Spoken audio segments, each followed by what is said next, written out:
it seems like the middle parts and the end parts, we feel that if I'm working in an organization, that's what I should be tasked with. But as soon as you say, let's develop a strategy, all of a sudden people step back and they start looking for CVs and for experts. Now, that for me is fine for as long as these people, the experts, which is also myself in a way, is coming to inform on process and not really substance. Because there's nobody who knows how to run that organization better than those that work there and the board that governs it.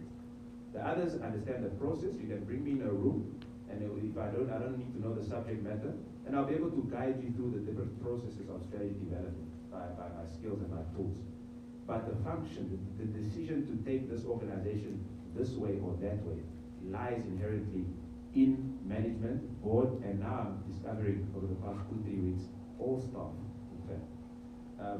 So that's strategy development, that is direction. Once you have determined direction, and once you are 100% sure that this direction that we are planning to take is the correct one, then you can look at monitoring.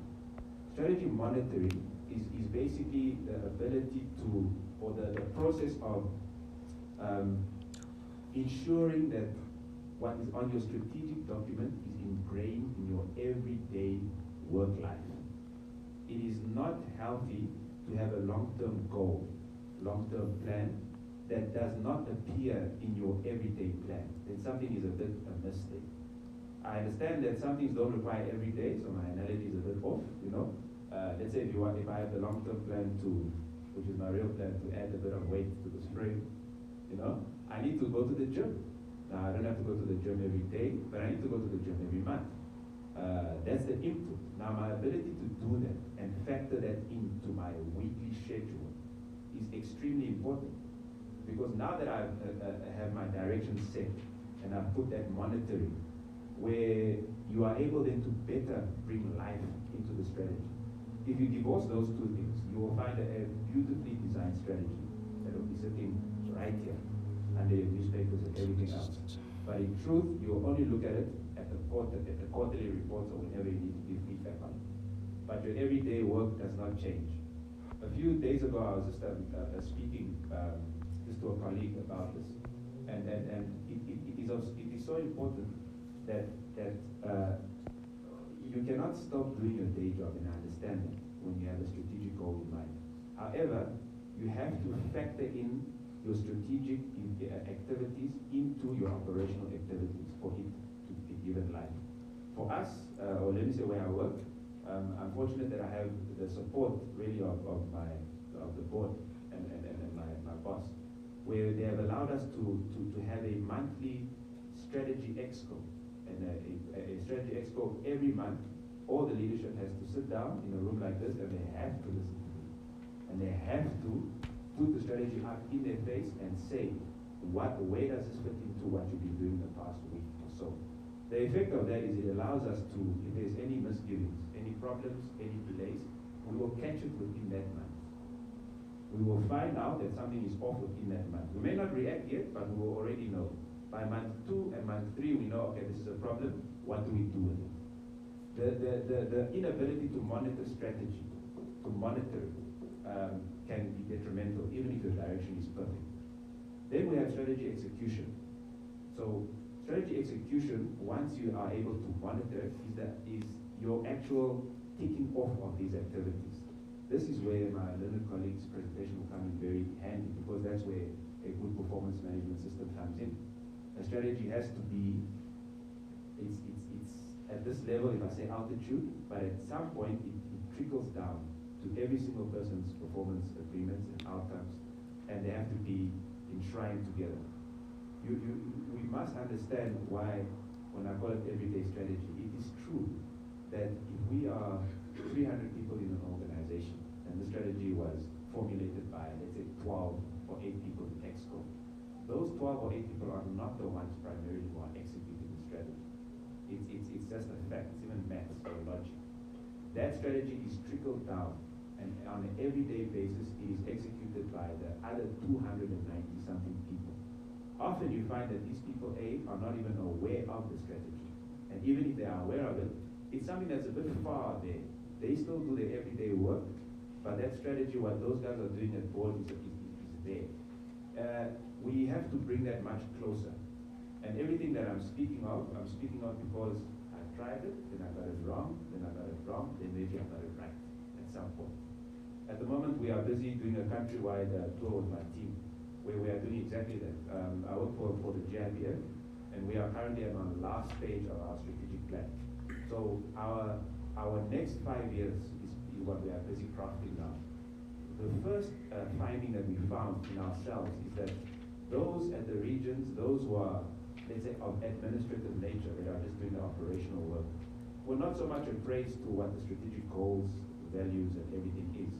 And we ended up closing that gap by taking it to them specifically, sitting with every single department and saying, okay, finance department, this is the overall strategy, this is your departmental strategy, okay, junior accountant, this is your job. This is how your job fits into the bigger picture, and so forth. Very important. And then the last one is the strategic review. I'm running through it a little bit quickly because I'm going to touch on a few other things. The strategic review, once again, is one of the most misunderstood events. Mostly because it is what is given the most highlights when it comes to strategy. If your strategic review is the most intense part of your year as it pertains to thinking about, sitting and discussing a strategy, then it is flawed. It is fundamentally flawed. Because, as I said in the beginning, strategy is executed every single day. There is no way you can wait for a year because so much happens, I think, within those 12 months. And we've seen over the past 2-3 years that world events are changing at such a frighteningly quick pace. You know, some of these headlines, we would only used to see them once a year, or 2 headlines that we see now a year. A war, or a coup, or an assassination. Nowadays, it is, you even forget what happened 3-4 weeks ago, because something has overtaken it. So, the review of strategy is not the only time you must sit to review strategy. That is mixing it up with performance reviews. When you review performance, you are actually reviewing performance already at strategy monitoring. In that monthly exco, for instance, that I just call it that, that's what we call it. You can call it anything, your strategy daba, your monthly strategy sit down, whatever it may be.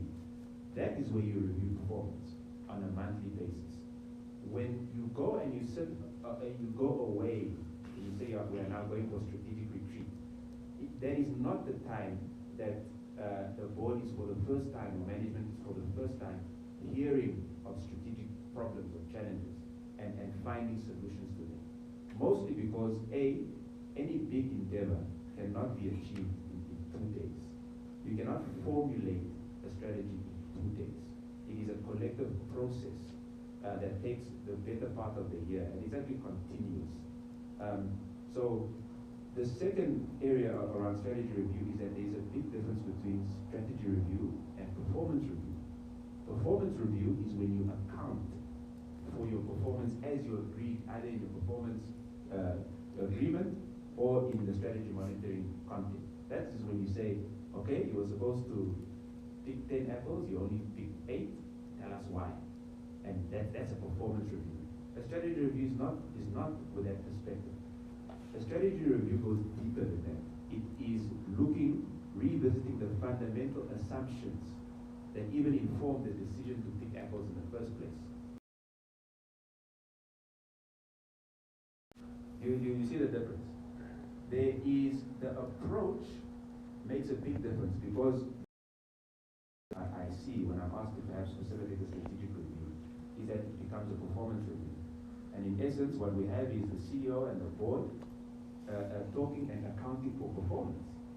And it's natural, my undergraduate degree is in psychology, it is natural for them to take a defensive position and explain underperformance, as opposed to discuss solutions to what should happen. Now, the explaining of underperformance must happen, but not in this context. When you review performance, you are reviewing fundamental assumptions. There's a very important principle that I learned, and that is with strategy and strategic reviews, you you must use the past information, the past wins and the past failures to inform your present, to inform the present state, and in that state, you plan for the future. There's a big difference between that and using past success or failures and skipping the present and trying it to inform the future. You will create more of the future, more of the past, sorry. I really hope that sort of sinks in, because that's the essence of what a strategic review is. You take the past, whether it was good or bad, why we failed, and you use it to inform the present. And then again, with a neutral mind, you use that information to plan for the future. It is not the other way around. So what I wanted to touch on and cover in my time is breaking it down really into things that are a little bit more palatable. But what I said before, that is standard strategic management theory and practice. If you go into any textbook, those are the 4 big stages. Some call it, there are differences. Some call strategy formulation instead of development. Some say strategy implementation instead of execution. You know, but it's a semantics. The principles are the same. However, there is an area that I always want to touch on every moment that I get an opportunity, and that is to unpack what I said was the first one, strategy development. Because I have found that if you get that one right, it is even better to get that one right and everything else wrong. It is still better than to get that one wrong and everything else right. If I give an example, a few years ago, my grandma, she was born in 1919, so she was obviously passing away. She since passed away. And so us as the kids, we wanted to then give her some, a final wish, so to speak. She's a very traditional woman. She had never left the village, maybe Shakati at most, never seen most things that we have seen. So we thought, look, now let's try to give her some experience now, an experience of life. And then we started coming up with all of these ideas. Some are saying Itosha, some are saying, no, let's put on an airplane for the first time without asking her, we didn't consult her. And then, fortunately, I'm somewhat of a strategist. So I said, no, in essence, strategy starts with purpose. And I'll start with it. Like, let's go to her, the beneficiary of this apparent enterprise, and say, what is it, this is what we have in mind, what is it that you want? Then she said, no, all she wants in her life is to see the ocean, you see. So that shocked us, because we were happy because not so much cost. But at least, and now we had the direction, we had the purpose behind the enterprise. If we had skipped that step, the purpose, we could have even taken it to New York and spent all our savings and would have completely missed the assignment, as they say. So we then take it from there to say, okay, she wants to see the ocean. Now from there you can start thinking, must it be Swartko or must it be Mauritius? You know, depending on resources and all of that. That's now strategy, that's now in direction. Then you look at, okay, if it's Swartko, do we take a car, do we fly? Who pays the petrol? All of that. Now the strategy is starting to unfold as it comes to all the way to review. But why I start with that example is because of this. There is no strategy. The biggest way to see if your strategy was successful is to assess it against the very purpose for which the organization or entity was set out to achieve. That one you will never get away from. If, for instance, I said I work for GIPF, and I mean it's quite a big body. It's got around $150 billion in assets, and it takes care of around 150,000 people every month. You know, but with all those complexities, it's got asset managers in all continents, in Russia and in what, all of these things. Derivatives and all of these complicated things. But if you read what the GIPF is there for, you just have to go to the document, and most state-owned enterprises benefit from this concept, is that they have their purpose stated on a piece of paper. The GIPF, in all its splendor and glory, is only there to provide retirement benefits for members and their beneficiaries. 8 or 9 words. And that is a strategist's dream, because everything we do must be put in relation to the purpose. If you are trying to institute a strategy, you have to start there at purpose. Why? It's because we have to go to what the original intent was. What was the original intent to set up FNB? You'll find a fundamental difference between public sector and private sector. Private sector, often it is the intent is profits, maximize shareholder value. The people who put in the money needs to get more money out. In public sector, whether you have maybe an airports company or whatever, an airport, these purposes are stated on a document or a piece of act somewhere. It is the most logical and a logical place to begin. We then also need to understand that purpose must precede planning. You cannot plan unless you know the purpose. That's what we were doing wrong with my grandma. We were already planning and already trying to look at our budgets without even understanding the purpose of this assignment. We were setting ourselves up for failure. You need to know the reason for existing. Sorry, I'm looking back. See my notes don't have it. You need to understand the reason for existing. Once you have solidified the purpose, and this concept is so beautifully simple that it applies to everything. And with all its complexities, every single entity and organization, in fact every single human, should be able to bring down their purpose into a sentence or two. And it sounds a bit unrealistic, but I hope that maybe you will get to think about that later. It is much easier. Your chances of succeeding strategically are 1,000 times more when you understand the purpose.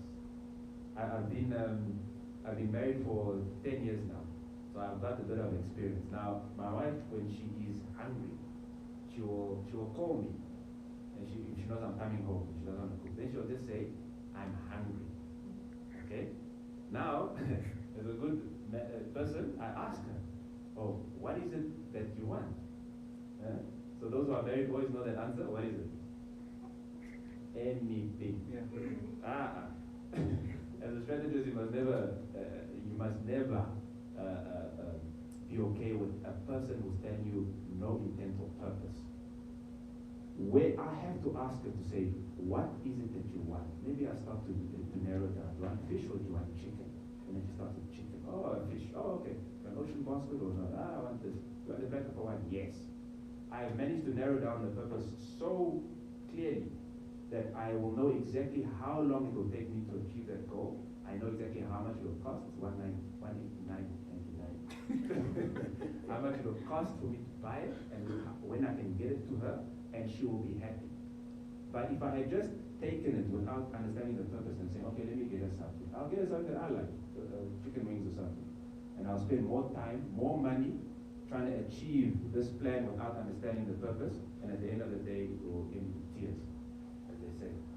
So once you understand the purpose, you can look at these two areas, which is the preparation and the possibilities. With possibilities, let me start with possibilities. I didn't intend on doing this, but I think this one is more appropriate. Once I understand the purpose of something, I must first understand what are the possibilities around this purpose that can hinder me from achieving that goal. That is what we term risk management, but in essence it is that. It is corporate risk management is looking at the very things that can deter you from achieving your very purpose. That's what risk management is. So if you understand through tools like scenario planning, where you can set out certain scenarios, everything can be set out in certain scenarios.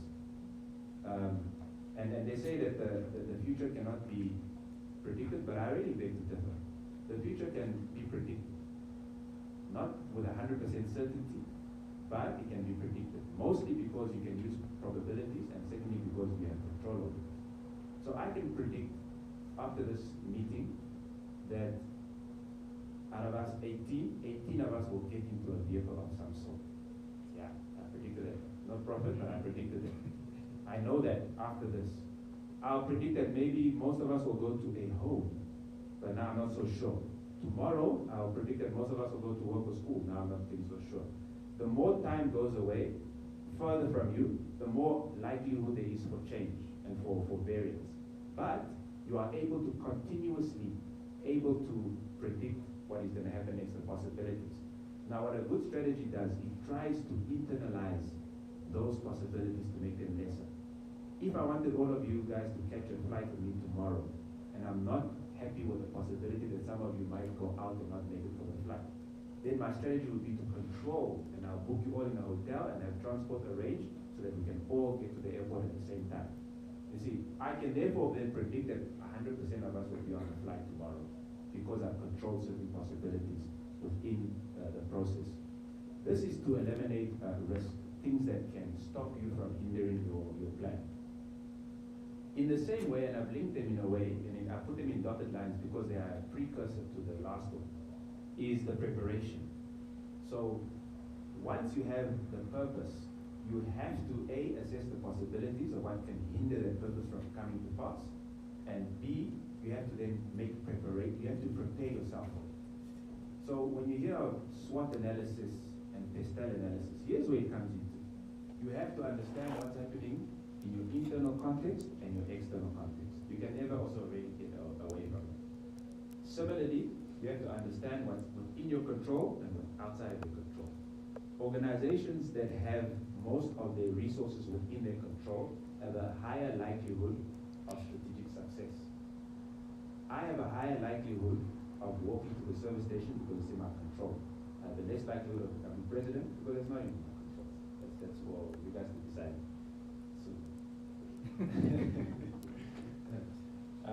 Same with internal and external. A SWOT analysis helps you to understand your internal context in relation to your purpose.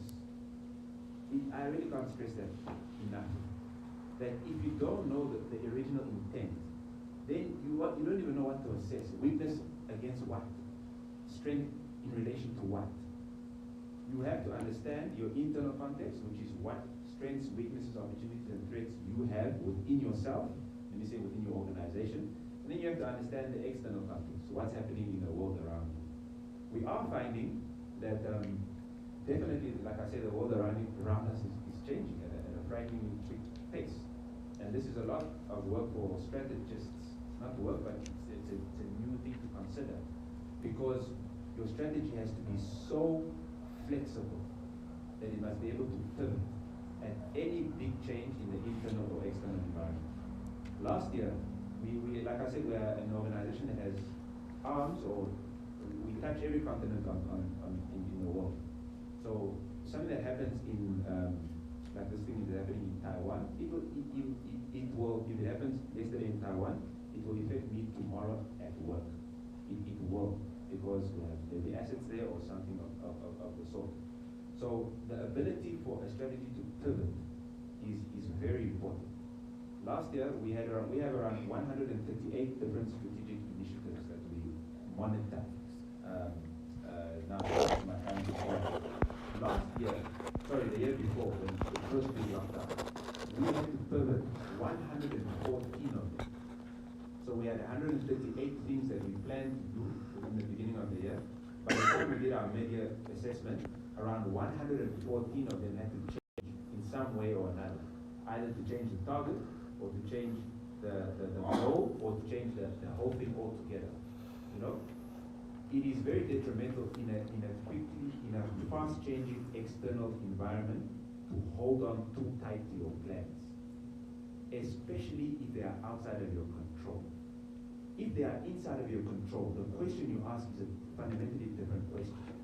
Things like corruption or poor culture, those are to an extent inside of your control. So if they are hindering your culture, the question you ask is different to something that's outside of your control, like COVID. And I wish I could spend more time on that, but you have to just take my word for it. You have to plan and strategize with so much conviction, and at that time when you're planning, you were sure 100% this is the correct thing to do, but you must also be willing to be able to be corrected a week or two later based on something of substance. That's very important. We saw many organizations, by the way, in the past year. I mean, we even have some airlines that closed, airlines that have been around longer than I've been alive, that closed down, you know, because of the industry We have SAA, we have Air Namibia, we have Qatar Airways, all of these that have, Qatar Airways made losses. The industry suffered. So the question you ask is different to an organization that crashed because of another internal factor. The last one is to plan. So if you see in the initial graph, it was an initial table, it was purpose. You identify your purpose, then you do the preparation and the possibilities. Then the other one is to plan. So you'll note that I only put plan at the end. You can only plan once you know the purpose. And you can only plan once you prepare. You cannot plan. If I use that analogy of my grandmother, it is like planning to go see the ocean, to take it to Swakopmund, but we have not even prepared a car. We've not even prepared money or budget to get there. We don't know the route to get there. The purpose may be legitimate, but because we didn't do the preparation, nor did we see the possibilities to say maybe something can happen, then the plan doesn't work. So I'm of the opinion, and the way I conduct my work and my trade is that the planning, in all honesty, colleagues, is probably the last thing to do before you start. You see, you cannot just sit down here and start planning for something. It has to be informed of why you want to do it, what could go wrong, the possibilities, what are the input factors, the SWOT, the PESTEL, and then you plan with the privilege of that information in your mind. Otherwise, your plan will be misinformed. So planning, as I described it, is if I go philosophical, it is actually quite a conceited way that mankind tries to control time in the future. But it's the best way to do it. Planning is a way that you can manage your time, your risks, and your responsibilities. No one can control the future, no one can control time. You cannot stop time, but you can manage it through planning. Planning should involve the width and the breadth, and maybe even at the height of an organization. This is one of the key learnings I've learned just in the past 6 weeks through this exercise that I was telling you about. We went last week, 2 weeks ago, we were in Otapi, and I don't even know how to explain what happened in that group. We had these huge, apparently organizational-wide problems in our operation, in our business process. And we've had consultants in, we've had enterprise resource planning systems to come in, and we've discussed it at length at strategic retreats and all of that. And then last week, 2 weeks ago, we went to Tapi and we had our strategy sessions with them. I was taking them through. Then I just by chance mentioned this problem we are having. And this colleague who I know about face, but I've never even heard her voice, really, I would say obscure with all respect, just say, what did you say, Desmond?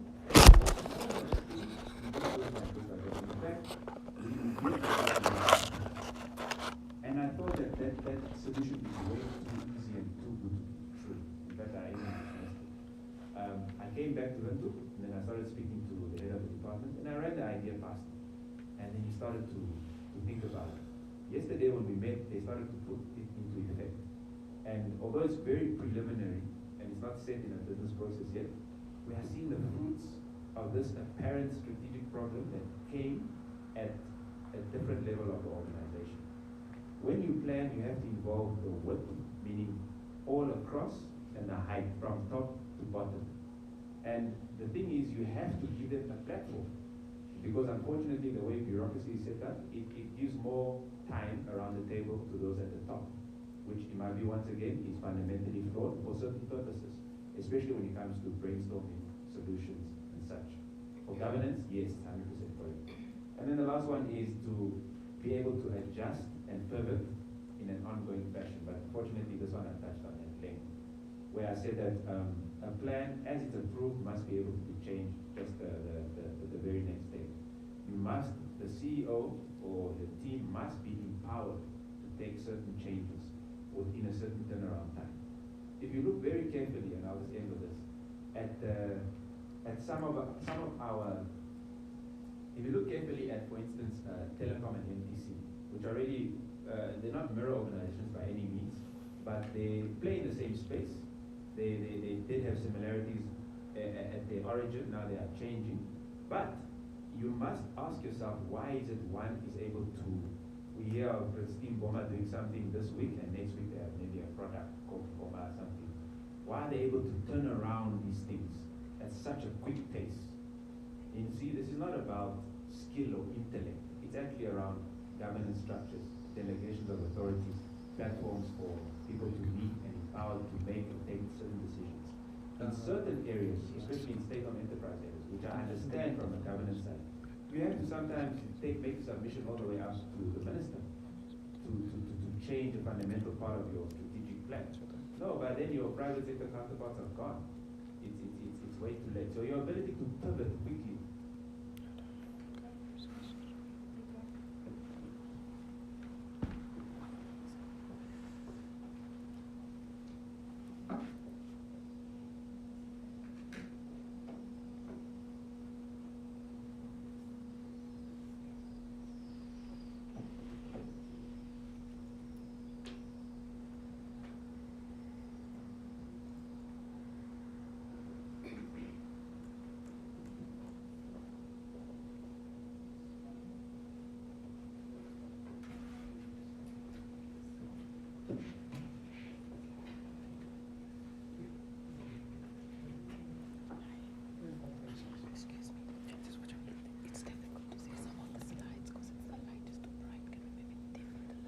Slightly. Yeah, because the slides, we can't see some of the background.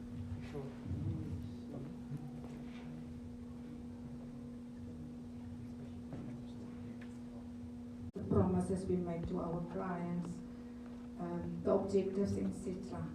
So from a process point of view, we take the strategy and then we look at the promises we offer to our clients, and then we put it in a value chain. And we all know the Porter's value chain, something like that. So the value chain actually is about the promises we make and how we will achieve them. Then we break it down what we call our core processes. And from the core processes, we break it further down to our operational processes.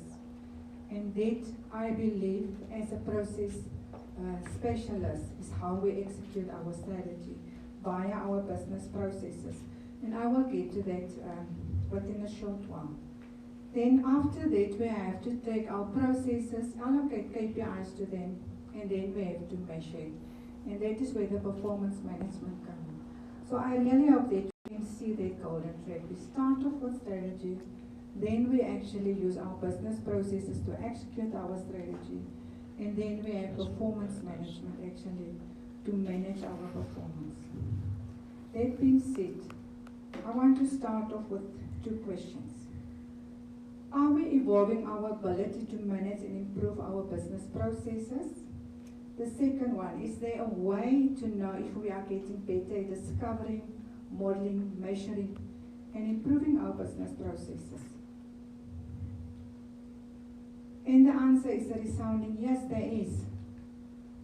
And my topic for tonight is actually focused on business process management maturity. And I will explain in the next two slides why I've actually decided on business process management maturity. Now, business process management maturity is all about the organization's ability to manage its processes, actually to put proper measurements in place, assess the maturity levels, etc. But a little bit more within a while. This is actually a very interesting slide, our most critical tool. And that is the question we ask, what problem are we trying to solve? And like Desmond said, we jump into planning and we jump into everything, but are we asking the question, what problem are we trying to solve? We have meetings on a day-to-day basis. Are we asking the question, why are we having the meeting? What are the problems we're trying to solve? So I can continue with that. So the first question is, what problem are we trying to solve? This is a simple and very powerful question to ask to be more effective at what we are doing on a day-to-day basis. Then the next logical question will be, is it a problem worth solving? Then the next one will be, and if it is, how are we going to solve it? And then the last one, and how will we know when we have solved it? So if you start with any business process or PPR project, whatever it is, any project, that is actually what you have to ask yourself. I will not go through this whole thing, but this is actually the government, the journey of PPR. So in order to improve service delivery, government embarked on this journey already in 2005. And this is done with the view to have a public service that is efficient, effective and accountable in order to realize the National Development Plans and Vision 2030. So as I've mentioned, we started in 2005. We put certain ministries through that. We did pilot projects. We trained more than 250 people. We actually implemented the BPR framework in 2015. We just revised it in 2018. So isn't it time that we take stock where we are in the journey? Isn't it time for us to know what maturity level have we achieved? Do we have any case studies that we can present and say, we've done it, we now actually comply to improve our service delivery, or we comply to the NPS or Vision 2030. And that is the reason why I've decided to rather take the BPA maturity as part of the course that we offer. So if you really want to know about BPR or BPA, you can join us with a full course over a period of 5 days. But tonight I just want to entice you to see that we spent 17 years doing BPR, but do we know where we are currently? This is the BPR framework OPM actually developed, and I believe some of you are familiar with it. I will not go through it. And this is actually my favorite slide, and I think I want to stand here. So if we look at this slide, there we have our organizational structure. So it is actually, this arrow is coming down. So we are actually managing our activities from top to bottom, and sometimes from bottom to top. And we manage our resources that way. But how do we do our work? How do we do our, on a day-to-day basis, how do we actually perform our day-to-day work? We actually do it in collaboration with people in these functional units across the functions. And that is how we do our work on a day-to-day basis. And hence the reason why I'm saying that you can only execute strategy via your business process. You can only create, accumulate and deliver value via your business processes. The functional units, they cannot deliver value on its own, especially to your external customers or stakeholders. It's only for the internal purposes. So where did it all start? It started with the US Department of Defense Force in 1990, when they were looking for a software system that can predict how to actually deal with complex problems within the time slot and also within budget. And that is actually where the maturity models start. So there's a lot of maturity models. So I will quickly run through the different levels. Again, I want to just see this side. So here we can see we have 5 levels. Sorry. We have level 1 where we have no organized processes. We call it the cultures of heroes. So that is individual efforts. They're trying to actually get this business process thing going. Some understand it, some do not. Then we move to level 2 where we have some organized processes. Processes are improved at work group or at departmental level. So for instance, finance said we will do our processes, so they will do it, but there's no end-to-end view of the process. Remember I mentioned the cross-functional processes. Then we're at level 3 where most processes are organized and redesigned at enterprise level. So most organizations are actually here at level 2. And they have a challenge moving to level 3. So they really tried, but it's a lot of effort for them because they don't understand, they don't have a structured framework to do that. And then they come back and ended up here again. And then they have to go up again and try to move over there. And that is actually the reason why I've asked the question, where do we think as the government we are in the level of maturity with our processes? My next slide is what I call the 7 enablers. Enablers we know is something that help us to enable us to do our work. And I believe if we don't have enablers, we will just touch in the dark. So the 7 enablers, we start with process architecture. Just like anything, any building or anything that we really want to achieve, we need a process, we need an architecture. In this instance, we need a process architecture. So what will be in that process architecture? Again, we take our strategic plan, we break it down, we have our core processes, we have our management processes, then we have our support processes as well. We have documents, we have business rules. All of those things will actually come in the process architecture that we build. Then the next one, we will have process measurements. We have to measure our processes, otherwise how will we know how we are performing? So we have to have a measurement to make sure if we say that within 24 hours we will respond to that communication, we have to have a measurement to actually measure that performance to make sure that we will respond within 24 hours. The third one is process governance. That governance refers to that we will now have somebody where we will identify as the process owner. In the middle you see there's 2 circles. So that process owner will actually make sure that the processes are performing the way we want them to perform. And if there's any anomalies or there's a problem with the process, then it will go over to the next circle, which is our performance improvement circle. Then they will look at the SS process currently. Why is it not performing? How can we improve it? Once they identify the problem, they can now put in place the improvements, and then it gets back to that circle again, become business as usual, and the circles will continue turning. The next one is process change, and again, it's a circle. Process change has to do with continuous process management and continuous process improvement. So if we're not managing our processes, we will not be able to improve the processes. So if we don't put the changes in place, then what is the purpose of actually having processes?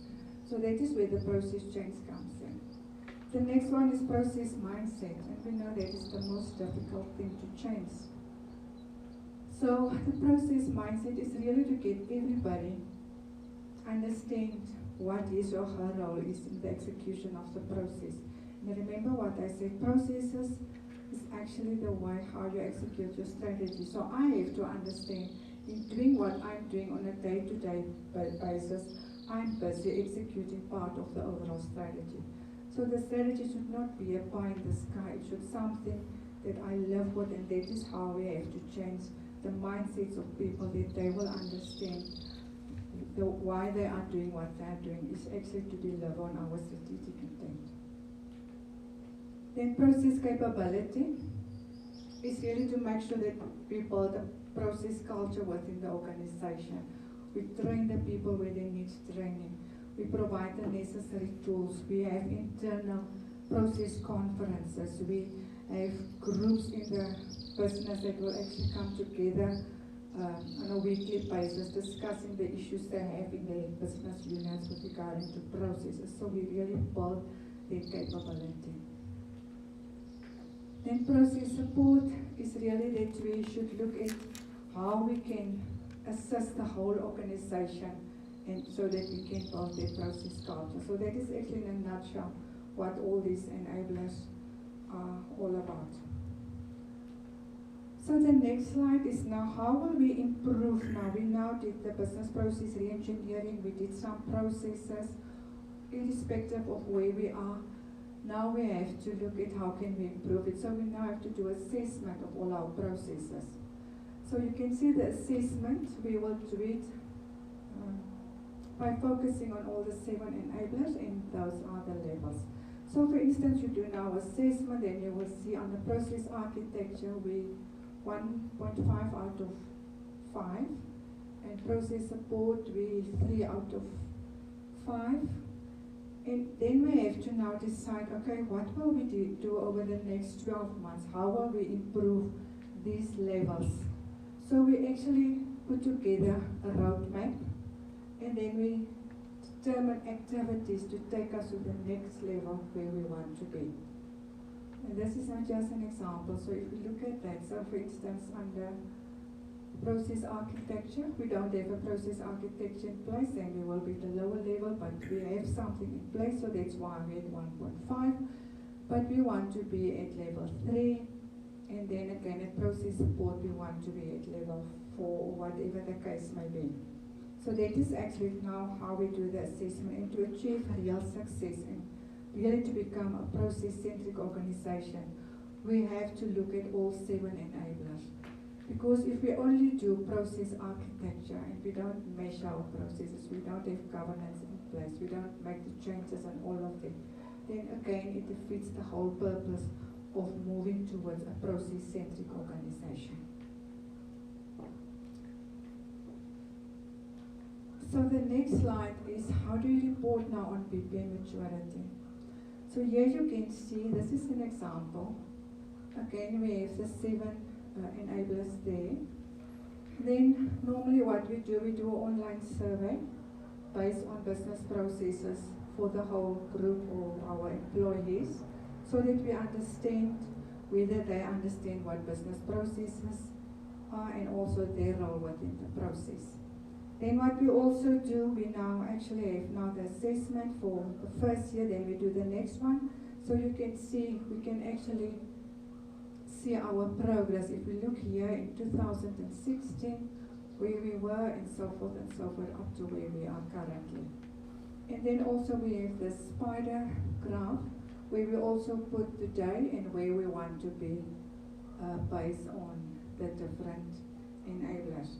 So the performance of an organization must be measured in terms of how well it creates and delivers the value. Our products and services defined by our statements of strategic intent. So Christine will actually explain more about the performance of processes. My next slide is actually now to show you again the golden thread. So if you really want to find out how you can align all 3 of that, and I think by now you can also identify where your organization is with regard to strategic management, to business process management and performance management. So the course for the strategic management is the 5th to the 9th of September. The business process management course is the 12th to the 16th of September, and the performance management is the 19th to the 23rd of September. And we really want everyone in the organization to align their results to the organization's mission, vision, and goals. There are really, for me, only 2 ways we can do it. Especially in government, we have our strategic plans, then we cascade it down to the CEO or the ED, and then further down. Now for me, there are only 2 ways how you can cascade your strategy, either through the organizational chart, that is your org structure, or via business processes.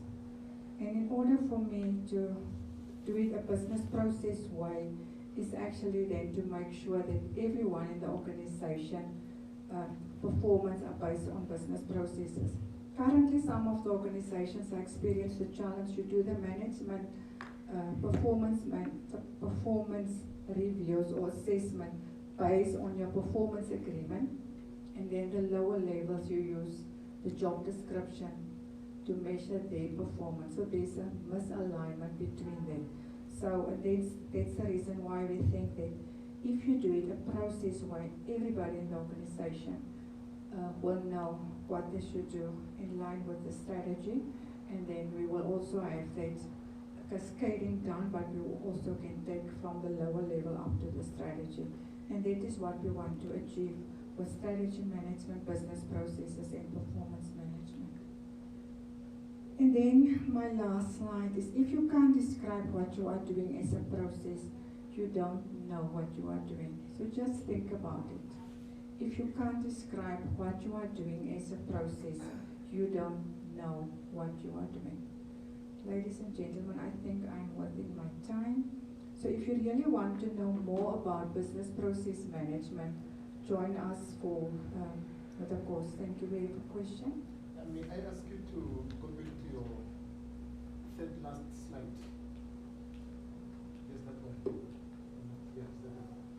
So I'm a bit lost. Is that the outcome of a survey that was conducted, or on the enablers, or what is it? Yeah, that is actually an assessment, maturity assessment that was done on a company. So here you can see the 7 enablers. This was in 2016, their scores. This is in 2017, where they actually now also did the survey. Now, aside from the survey, you also do assessment of your current processes, all the documents that you have. You do interviews with the people. It's really an in-depth exercise that you undertake. Then you get the adjusted score. So that score will now come up to 2017. So if you look at 2017, it's the orange one. So here you can see 3.1, there it's 3.1, 2.5, 2.5, 2.8, 2.8, so forth. So you can see how you actually scored within that year. It was an internal. It is an internal process. It is an internal process. The whole organization. Internal survey with the employees to determine what the level of maturity in the organization is regarding business processes. So which department would normally then perform the survey? Will it fall under risk management, or like whose responsibility is to perform the survey within an organization? It's really for the organization to decide who will do that survey. Normally, when you have, like where we have the support function, some organizations may have what they call like an OPM, they have the business process re-engineering team. So in OPM, their team will actually drive that. In other organizations, it may be different. Some of them, I know that Bank of Namibia, HR is responsible for BPR, so they will actually do the survey. In some organizations, it will be operations, and some finance. So it really depends on where that function actually lies as a business process team or business process owner. But I really just touch on it. So in the course, I think we have a whole day just going through BPM maturity.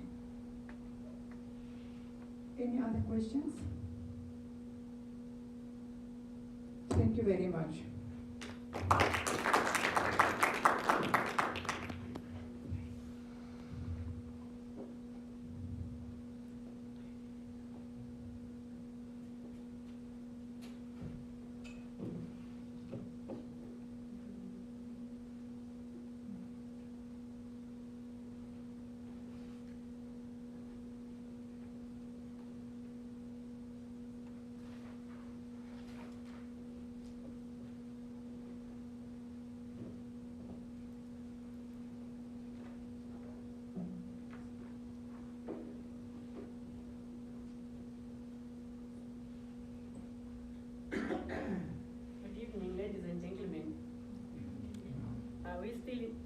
House. Yes. Are we still together? Yes. Is the golden thread beginning to unfold? Thank you. My name is Mrs. Christine Nesongano, but more often people call me Lebe Nesongano. And this evening I'm taking a different route. It's more about having a conversation around this particular course, that is performance management system. The reason being that we would want to invite you to come to NIPAM so that we can go in depth in terms of strategic management, in terms of business process re-engineering, and the performance management system. Having said that, my theme tonight is 8 years drive to Vision 2030 through the performance management system in Namibia. We are saying in NIPAM, it's less than a what? A decade. It's less than a decade before we can hit the button of 2030. And therefore, because it's less than a decade, we believe that it is time to tighten our belts and have a conversation together and explore means and ways. That's why we have decided to have this connection of this golden thread. Because if we don't talk about it, we talk about strategy, if we don't evaluate, if we don't challenge ourselves, we are going to be going round and round in circles. Then the question is, why am I talking about Vision 2030? I'm talking about Vision 2030 because exactly 13 years ago, I was part of a team which was actually facilitating strategic plans for ministries, for regional council and local authorities.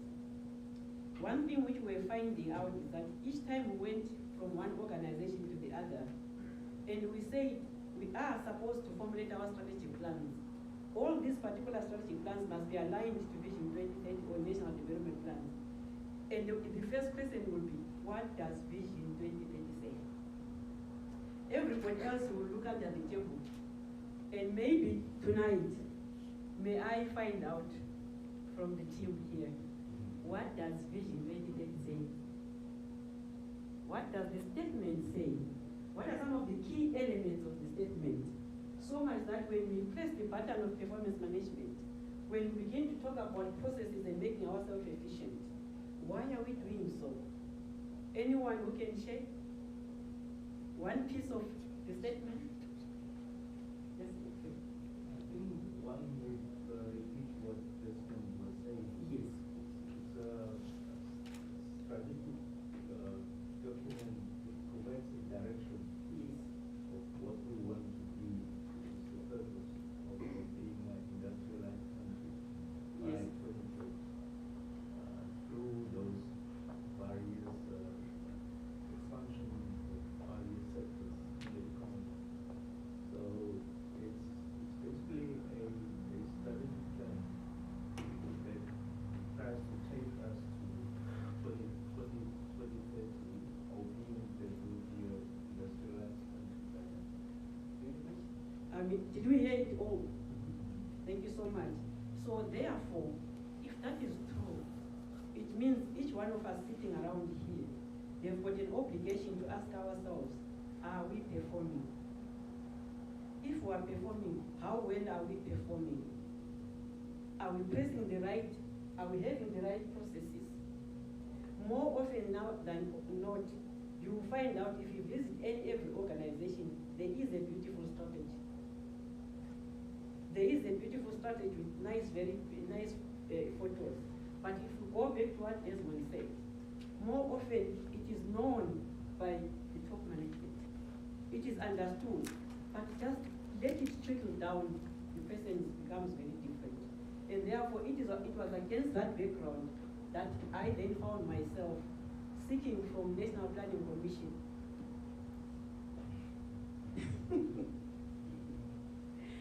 each time he touches it, it goes somewhere else. Then I was given authority to develop various materials on Vision 2030 to actually popularize it. We produced one wall deco frame where it summarizes all the key elements.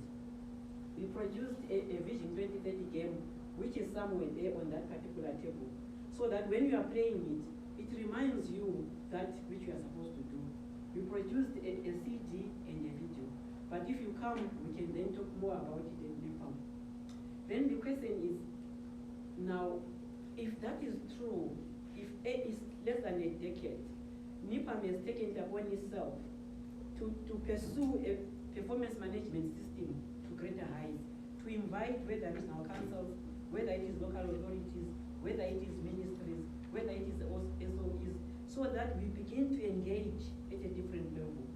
And therefore, the particular course which we are actually advertising, it is there to enhance the capacity of participants in performance management techniques and processes to aid them in the implementation of their strategic plans in line with Vision 2030. And then the target group really is public and private sector organization. This particular course is actually 5 days. What did we then cover in those 5 days? We have 6 units. We take you through the introduction to performance management system in terms of what is performance management system, what is its purpose, what are some of the objectives, what is its role within the context of the public sector. When we have done that, we then take you through performance management system policy. During the course, you have got an opportunity to make your hands dirty by developing a mini performance management policy. Why do we do it first? Because it is the anchor for the implementation of performance management system. When we have done that, we actually realize that performance management system does not exist in a vacuum. It exists within the context of the bigger picture. Then we draw you into strategic management, which Desmond covered this evening. We then go in detail to say, what are those key elements of strategic management? Where does then performance management fit? We go through all that. We also realize that from 15 years in the field, more often we execute, but more often we don't monitor sometimes. We don't report about those results. Or we evaluate to establish, are we moving from point A to point B? So therefore, this particular course, which we're inviting you to NIPAM, will then take you through the monitoring part, the reporting part, and the evaluation part. One thing which we have also found out in the field is that more often when you introduce performance management, everybody wants to say, it's my performance agreement, I will work from a corner. But experience has shown that when you deliver as a team, because your output can be my input, and my output is her input, therefore, through performance management system, we are saying we can only deliver when we work as a team. Another thing which we found out in the field is that once you start talking about performance management, everybody says, what animal is that? People become to move backwards, and they become worried, we are going to be assessed, and this is how we are going to be assessed. So within that particular course of performance management, we also introduce change management. And we have found out that with change management, especially when we discuss in detail, it actually assists a lot of institutions in introducing PMS. Then at the end, we actually draw you in and talk about organizational role players. More often, people look at strategy as that which belongs to them. When you go here in the middle, everybody says, ask the CEO, ask the executive director, ask the chief. But no one realizes that if it doesn't cut across from the top to the bottom, even to the cleaner, we will not go anywhere. I can recall one time, it was just a story, that someone visited a hospital and found two people working. And then there was a cleaner and there was someone who was opening the gate. The cleaner was asked, what are you busy with? No, I'm just cleaning. And then the person who was opening the gate was asked, what are you busy with? He said, I am busy to ensure that every person in this hospital actually gets better. So there were two different understandings of why they were there. So it is against this background that we are calling for this course and say, come to NIPAM, let's have a conversation around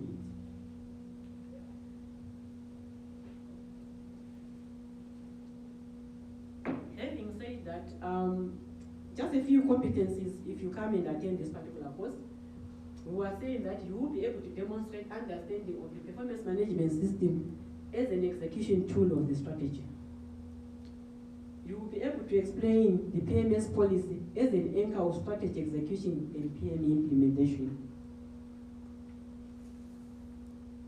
You will be able to use lessons learned to explain the linkages amongst the following, that is the Vision 2030, National Development Plans, Harambee Prosperity Plans, Strategic Plans, Annual Plans, and Performance Agreement. Because more often people don't see what they call the line inside, to be able to be here, but to be able to see the vision. So we are saying, unless that people can wake up in the morning with a bigger purpose, performance management becomes just one of those.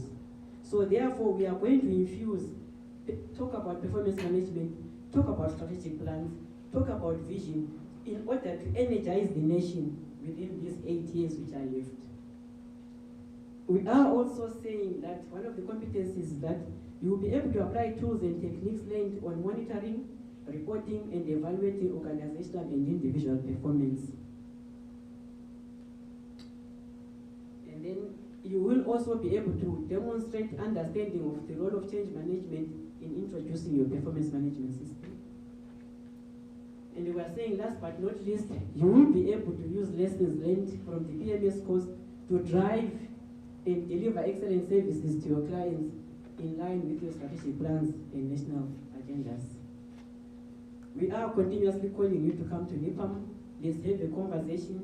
Let's talk about it. Let's unpack this animal or this elephant to a point that everyone else within the organization begin to discover that they have a role to play.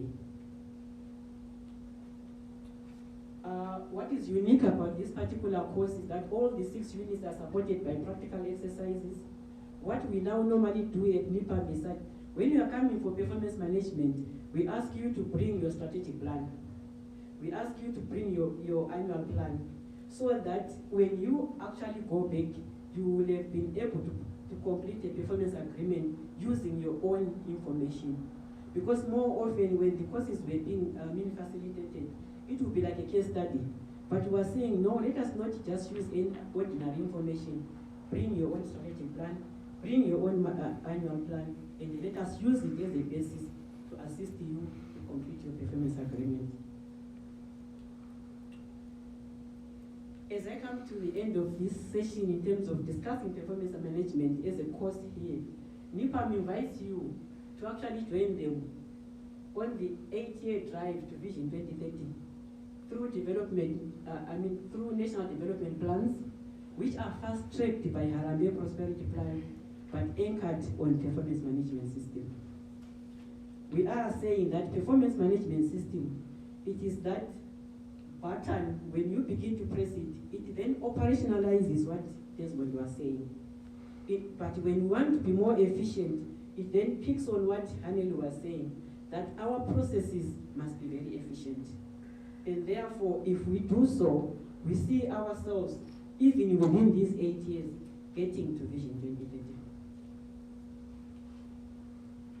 Tonight, I'm saying, ladies and gentlemen, come one, come all to NIPAM for performance management system training from the 19th to the 23rd of September. And before I say thank you to you all, I would like to leave you with this saying. Life has shown that success is a ladder one cannot climb with hands in the pockets. So tonight, I'm saying, let us take our hands out of the pocket and let us all together hold hands, operationalize the strategy as Desmond said, utilize the processes as Aneli said, so that we can become efficient and then deliver to all the clients which we serve. I thank you.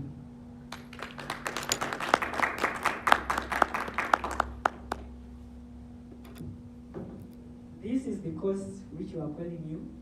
This is the course we are inviting you tonight, so that we can have longer conversation around it. Yeah, any questions?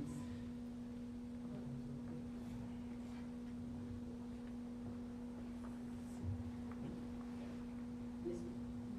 I have a question, but it's actually for Desmond. Yeah. So I wanted to ask the question earlier, but it didn't seem like there was an opportunity back then. So my question is on what you presented on purpose. All right, and I mean, I do understand, I think all of us in this room acknowledge that purpose carries the weight, basically, of the organization. I mean, it must have meaning, it must guide the organization, etc. But what happens, and I'd like your view on it, if, let's say, for 10, 20 years, the purpose has remained the same, okay? I'll just make an example. The purpose of this organization is to be the most reputable organization in the mining industry. I'm just making an example, okay? But then after 20 years, there's new management, there's new leadership in the organization, and they realize that the purpose has to change for either the better or maybe, things out of control. So what is your view on managing that change in a purpose? Do you think it's advisable?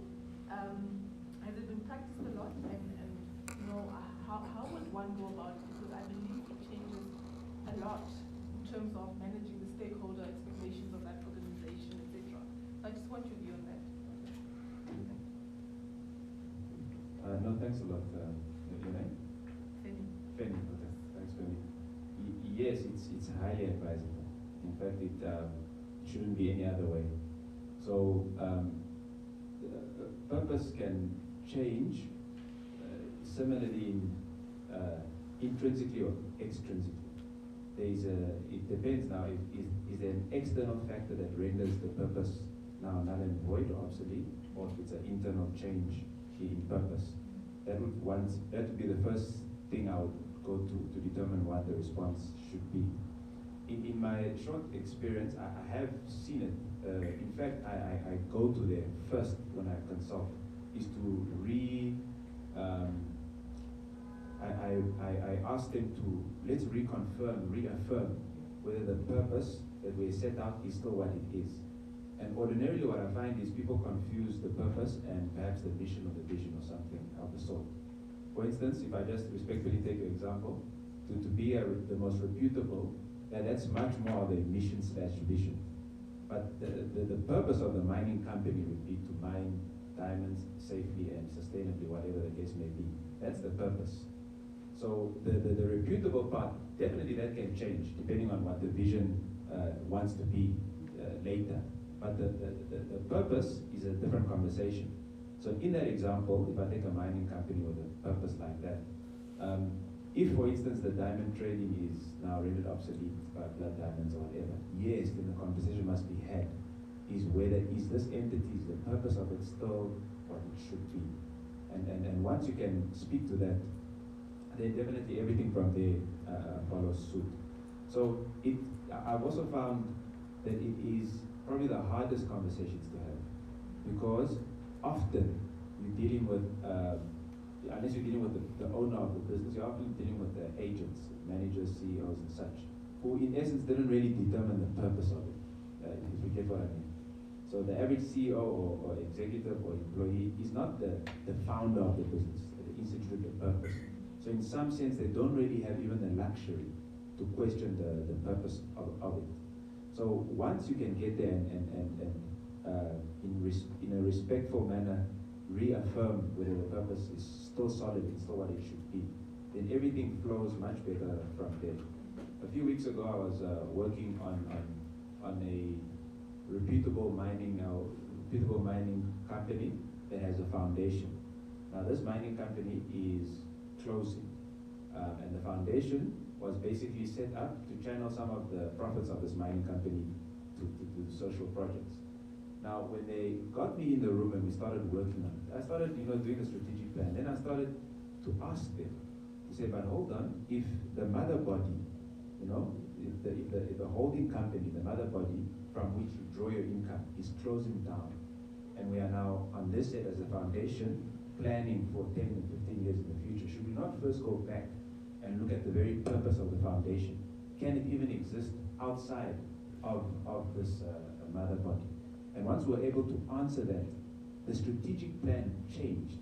Because initially we were talking about what to do in the ordinary business of the day, assuming that the status quo remained the same. But when we took a step back and we looked at the purpose of the foundation, we had to, the strategic plan became how the foundation can remain sustainable without the mother body. Before that, I didn't even consider it. So yes, I fully say the purpose must be, it can change based on external and internal factors. And if you see there's any change, I think it must be addressed. Otherwise, anything else would not result in an accurate plan going forward. Thanks.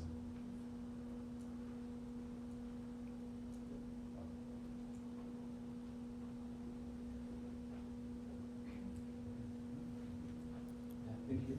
I think in the absence of any questions, thank you, the presenter. Thank you, Ms. Angelini, Ms. Christie, and Mr. Desmond. Thank you very much. So, and you heard from there now, if you want to join us for the courses, the date is set. And please, we are great to welcome you, and so we learn more and move from the experts. Thank you very much.